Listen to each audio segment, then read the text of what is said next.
60-second adventures in economics. Number 1, the invisible hand. An economy is a tricky thing to control, and governments are always trying to figure out how to do it. Back in 1776, economist Adam Smith shocked everyone by saying that what governments should actually do is just leave people alone to buy and sell freely among themselves. He suggested that if they just leave self-interested traders to compete with one another, markets are guided to positive outcomes as if by an invisible hand. If someone charges less than you, customers will buy from them instead, so you have to lower the price or offer something better. Whenever enough people demand something, they will be supplied by the market, like spoilt children, only in this case everyone's happy. Later free marketeers, like Austrian economist Friedrich Hayek, argued that this hands-off approach actually works better than any kind of central plan. But the problem is economies can take a long time to reach their equilibrium and may even stall along the way. And in the meantime, people can get a little frustrated, which is why governments usually end up taking things into their own more visible hands instead. Number 2, the Paradox of Thrift. Much like a child getting his pocket money, one of the biggest economic questions is still whether it's better to save or spend. Free marketeers like Hayek and Milton Friedman say that even in difficult times, it's best to be thrifty and save. Banks then channel the savings into investment in new plants, skills and techniques that let us produce more. And even if this new technology destroys jobs, wages will drop and businesses hire more people. So unemployment falls again. Simple, at least in the long run.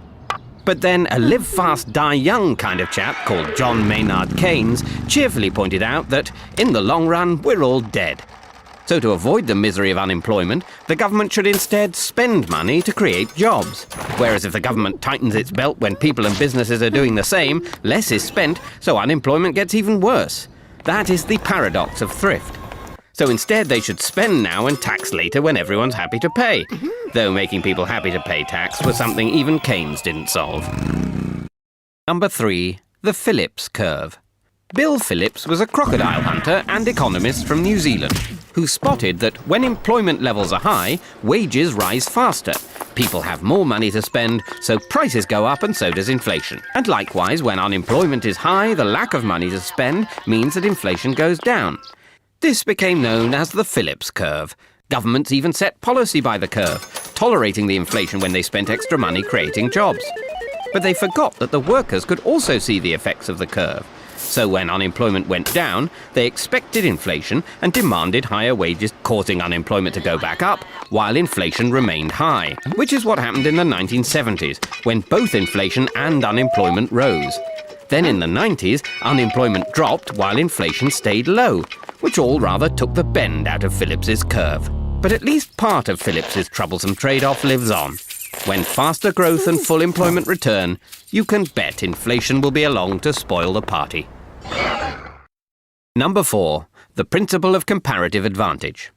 Whether you think economies work best if they're left alone or that governments need to do something to get them working, the one thing that can't be controlled is the rest of the world. Fear of foreign competition once led countries to try and produce everything they needed and impose heavy taxes to keep out foreign goods.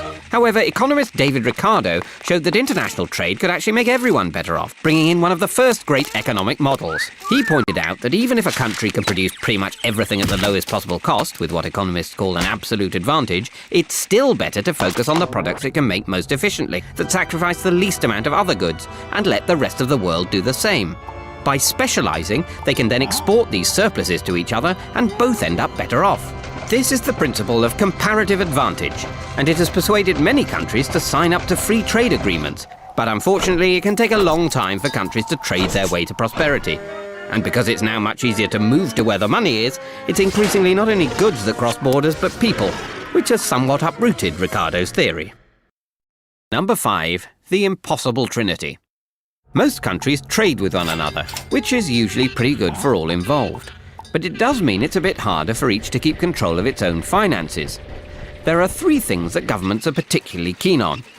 They like to keep the exchange rate stable so that import and export prices don't suddenly jump around. They also like to control interest rates so they can keep borrowers happy without upsetting savers. And they like to let money flow in and out of their country without causing too much disruption.